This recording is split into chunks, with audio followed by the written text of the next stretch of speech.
ابو بکر گزرے مشرکین کے محلے سے، یہودیوں کے محلے سے گزرے. ایک یہودی کہہ رہا تھا اللہ فقیر ہے ہم غنی ہے، اللہ ہم سے چندہ خیرات مانگتا ہے. اس کے منہ پہ تھپڑ مارا. وہ روتا ہوا نبی کے پاس آیا. ابو بکر نے کہا اس نے میرے رب کو گالی دی تھی، وہ مکر گیا. آپ نے گواہ مانگا، صدیق اکبر کی گواہی دینے والا کائنات میں کوئی نہ رہا. عرش والے نے اپنے عرش سے ابو بکر کی گواہی دی. اگر تم نے نہیں سنا میں نے تو سنا تھا. یہ توحید کی غیرت کاش میرے اور آپ کے دل میں پیدا ہو جائے، یہ ایمان میرے دل میں پیدا ہو جائے کہ ساری چیز قربان ہو سکتی ہے، رب کی توحید پہ کمپرومائز نہیں ہو سکتا. اور یہ الفاظ سن کر نیچے سے نعرہ رسالت، نعرہ حیدری یا علی مدد کے نعرے لگے. مولانا طارق جمیل کے ماتھے پر ایک جو تک نہ ریگی، ان کے ماتھے پر بل نہیں پڑا، ان کو کوئی تکلیف نہیں ہوئی کہ یہ یا علی مدد کہنے والے اللہ کو گالی دے رہے ہیں، علی کو اللہ کا شریک بنا رہے ہیں، رسول اللہ کو اللہ کا شریک بنا رہے ہیں. اور مواحد کبھی اپنے رب کی توہین کو برداشت نہیں کیا کرتا. مولانا فرماتے ہیں کہ اللہ نے ہمیں اپنی عبادت کے لیے پیدا کیا کہ اس کی عبادت کی جائے، اس کا ذکر کیا جائے، صبح شام اس کی تسبیح کی جائے. اور کہا میں کل عصر کی نماز سے اس عرس میں مولد شریف کی قبر کے اس عرس میں یہی کچھ دیکھ رہا ہوں. یہاں اللہ کی عبادت ہو رہی ہے، یہاں اللہ کا ذکر ہو رہا ہے. میں نے تمہیں اس لیے نہیں پیدا کیا کہ میرے خزانے تھوڑے تھے تمہیں پیدا کر کے پورے کروں. ولال اصطن سبق من وحشا، نہ اس لیے پیدا کیا کہ اکیلے میں جیت براتا تھا. ولال استعین لکم علی امر قد عجزت عنہ، میں اس لیے پیدا کیا کہ میں کوئی کام نہیں کر سکتا تھا، تم سے کرواؤں نہیں. انما خلقتکم لتعبدونی طویلا وتذکرونی کثیرا وتسبحونی بکرۃ واصیلا. اس حدیث کا نمونہ کر کے ہم یہاں دیکھ رہے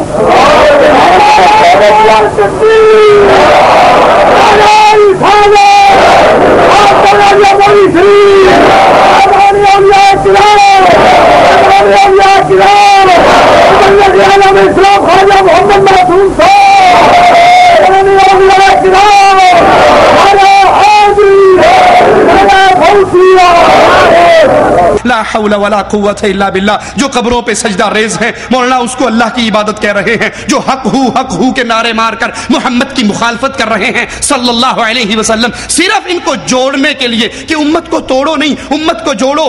ارے ہم بھی کہتے ہیں امت کو جوڑو، لیکن اللہ کے لیے امت کو تھوک سے نہیں جوڑو، ایلفی سے جوڑو. یہ امت شرک پہ باقی رہے. رب محمد کی قسم جوڑ نہیں ہو سکتا. اور اگر شرک کو مٹا دیا جائے، لا الہ الا اللہ پہ امت آ جائے، اس امت میں دوبارہ توڑ نہیں ہو سکتا.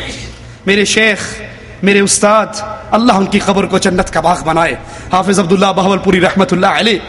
بہاولپور کے اندر ایک کانفرنس ہوئی حکومت کی طرف سے، کمشنر موجود ہے. وہ آ کر اتحاد امت پہ تقریریں کروا کر گلے ملوا کے جانے لگا. آخری بیان حافظ صاحب کا تھا. حافظ صاحب نے کہا کمشنر صاحب، مشرک اور مواحد کا اتحاد نہیں ہو سکتا جب تک مشرک شرک سے توبہ نہ کر لے. مثال دی کہ ایک لکڑی یوں ہے ایک یوں ہے، ترخان کو دو اس پہ کیل مارے، کبھی کیل نہیں مارے گا، پہلے رندہ مارے گا. رندہ مار کس کو سیدھا کرے گا؟ ارے جو قبر کو پوج رہا ہے اور جو اللہ کو پوج رہا ہے کیسے ایک ہو سکتے ہیں؟ جو قبر کے سامنے سجدہ ریز ہے اور جو اللہ کے سامنے سجدہ ریز ہے، یہ کیسے ایک ہو سکتے ہیں؟ جو لا الہ الا اللہ کی آواز لگاتا ہے اور جو یہ آواز لگاتا ہے ادرکنی یا علی، اغثنی یا علی، یا عبد القادر جیلانی شیئا للہ، لا الہ الا اللہ کہنے والا اور یہ مشرک کیسے ایک ہو سکتے ہیں؟ مواحد ہے، مشرک ہے. ان کے اندر توحید کے اوپر جوڑ ہو سکتا ہے اور توحید کے بغیر جوڑ نہیں ہو سکتا. مولانا طارق جمیل گدی نشین جو اس پورے شرک کے دھندے کو چلا رہا ہے، اس کی تعریف کرتے ہوئے کہتے ہیں کہ ان حضرت کی، ان بزرگوں کی خدمت میں بار بار آنا نہیں ہوتا اور ان حضرت والا کی ذات ہمارے تمہارے ملنے کا وسیلہ بنی. حالانکہ یہ حضرت والا پورے شرک کے دھندے کے آئی جی ہیں. اور رسول اللہ صلی اللہ علیہ وسلم کی حدیث سنیے، اللہ کے نبی نے فرمایا کوئی شخص قبر کا مجاور بنے اس سے بہتر ہے. جاؤ ان گدی نشینوں کو سناؤ، جاؤ ان مخدوموں کو سناؤ، جاؤ ان قبر کی سرپرستی کرنے والوں کو سناؤ، جاؤ ان قبر کے دھندے چلانے والوں کو سناؤ. اور کاش تم ان کو بھی سناؤ جو حجویری کی قبر پہ کمپلیکس بنانے والوں کو گلے لگا کر کہتے ہیں ہم مسلم لیگ نون کے لیے جان بھی دینے کو تیار ہیں. کاش ان کے کان سے یہ حدیث ٹکرا جائے. نبی نے فرمایا جو قبر کا مجاور بنے، جو قبر کے اوپر بیٹھے، اس سے بہتر ہے اگر وہ آگ کے انگارے پہ بیٹھ جائے اور آگ اس کو جلا کر راکھ کر ڈالے. یہ گدی نشین، یہ طاغوت ہیں جو اس وقت اللہ کی عبادت کے علاوہ ان کی عبادت کروا رہے ہیں. مولانا فرماتے ہیں جیسے اللہ کی تعریف کرنا ناممکن ہے، جس طرح اللہ کی تعریفیں ناممکن ہیں، ویسے ہی رسول اللہ صلی اللہ علیہ وسلم کی تعریفیں ناممکن ہیں۔ سارے سمندر سیاہی بنا دو، ساری سیاہییں ختم ہو جائیں گی، لیکن رسول اللہ کی تعریف ختم نہیں ہوگی۔ حضرت قرآن تو یہ شان اللہ کی بیان کر رہا ہے، آپ یہ شان رسول اللہ کی بیان کر رہے ہیں۔ کس قرآن کی آیت سے، نبی کی کس حدیث سے؟ اللہ کے نبی صلی اللہ علیہ وسلم کو ایک صحابی نے صرف اتنا ہی کہہ دیا تھا، ما شاء اللہ و شئت، جو اللہ چاہے اور جو رسول اللہ چاہے۔ نبی ٹیک لگا کر بیٹھے تھے، سیدھے ہو کر بیٹھے اور کہا اجعلتنی للہ ندن، تو نے مجھے اللہ کا شریک بنا دیا۔ قل ما شاء اللہ وحدہ، یہ نہ کہہ جو اللہ چاہے جو نبی چاہے، اللہ نبی وارث، اللہ نبی کی مرضی، اللہ نبی کا کرم۔ قل ما شاء اللہ وحدہ، بلکہ یہ کہ جو تنہا اللہ چاہتا ہے وہ ہوتا ہے، جو اللہ نہیں چاہتا وہ ہو نہیں سکتا۔ اجعلتنی للہ ندن، تو نے مجھے اللہ کا شریک بنا دیا۔ مولانا فرماتے ہیں کہ ابو ہریرہ نے پوچھا، حدیث سنیے مولانا طارق جمیل صاحب کی بیان کردہ۔ ابو ہریرہ نے رسول اللہ صلی اللہ علیہ وسلم سے پوچھا آپ کو نبوت کب ملی؟ تو آپ نے فرمایا ابھی آدم علیہ السلام کا کہیں وجود نہیں تھا اور اللہ مجھے محمد کو نبی بنا چکا۔ کب تھے، کب نبوت ملی؟ ابو ہریرہ رضی اللہ تعالیٰ عنہ پوچھ رہے ہیں متی وجبت لک النبوہ، یا رسول اللہ آپ کو نبوت کب ملی؟ اس کا جواب کیا تھا؟ اس کا جواب یہ تھا کہ آپ ارشاد فرماتے 40 سال کی عمر میں رمضان شریف کے مہینے میں 17 تاریخ کو غار حرا میں میرے پاس فرشتہ آیا اور مجھے نبوت دے گیا۔ یہ اس کا جواب تھا۔ جواب کیا آیا؟ یہ جواب نہیں دیا، جواب کیا آیا؟ کنت نبیا وان آدم بین الروح والجسد، ابھی آدم علیہ السلام کا کہیں وجود نہ تھا اور اللہ مجھے نبی بنا چکا تھا۔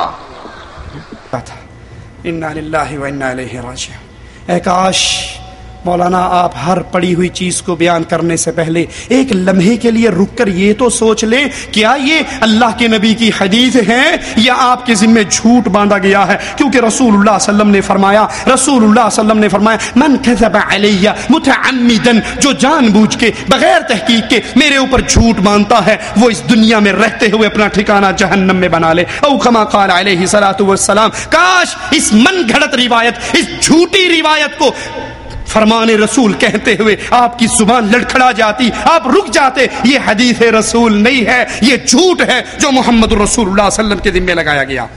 مولانا طارق جمیل فرماتے ہیں کہ کوئی ایسا با اختیار دکھاؤ جو اشارہ کرے تو اللہ سونے چاندی کے گھر مدینے میں کھڑے کر دے، ریشمی لباس پہنا دے، سونے چاندی کی تاروں کا قالین بچھا دے، لیکن نبی اتنے با اختیار ہونے کے باوجود مدینے کے کچے گھر کے اندر آپ نے ساری زندگی گزار دی۔ نبی مختار کل ہیں، نبی با اختیار ہیں، یہ دعویٰ مولانا طارق جمیل کا اپنے سامنے رکھنا اور قرآن حکیم کی آیات کو سننا۔ وَقَالُوا لَن نُؤْمِنَ لَكَ حَتَّى تَفْجُرَ لَنَا مِنَ الْأَرْضِ يَنبُوعًا، کفار مکہ جن کی ہدایت کے لیے نبی تڑپتے تھے، جن کے بارے میں قرآن کہتا ہے اے نبی فَلَعَلَّكَ بَاخِعٌ نَفْسَكَ عَلَىٰ آثَارِهِمْ إِن لَّمْ يُؤْمِنُوا بِهَٰذَا الْحَدِيثِ آسَفًا، اس غم میں کہیں اپنے آپ کو ہلاک تو نہیں کر لو گے کہ یہ لوگ مسلمان کیوں نہیں ہوتے؟ اب وہ سارے مسلمان ہونے کے لیے آئے لیکن نبی سے کچھ ڈیمانڈ کر رہے ہیں کہ ہم تیرے اوپر ایمان لے کر آئیں گے، پہلے تو اس مدینے کی زمین سے چشمے جاری کر کے دکھا، او تکون لک جنت من نخیل وعنب، تیرے لیے باغات ہوں جس میں کھجوریں ہوں، جس میں انگور ہو، فتفجر الانہار، اس کے درمیان نہریں، خلالها تفجیرا، تو اس کے درمیان نہریں چلا کر دکھائے، تیرے ذاتی باغات ہو جس میں نہریں چلتی ہو، او تسقط السماء كما زعمت علينا كسفا او تأتي بالله والملائكة قبيلا، یا آسمان کو ٹکڑے ٹکڑے کر کے ہمارے اوپر گرا دے جیسے تو گمان کرتا ہے، یا اللہ اور فرشتے ہمارے سامنے لا کر کھڑے کر دے، او یکون لک بیت من زخرف، یا تیرے لیے سونے کا گھر ہو، او ترقا فی السماء، یا تو آسمان میں چڑھ جائے، یہ ساری ڈیمانڈ کر رہے ہیں تیرے لیے سونے کے گھر ہو۔ مولانا طارق جمیل کہتے ہیں نبی اتنے با اختیار، اشارہ کر دے سونوں کے گھر بن جائیں، دنیا دفع کرو۔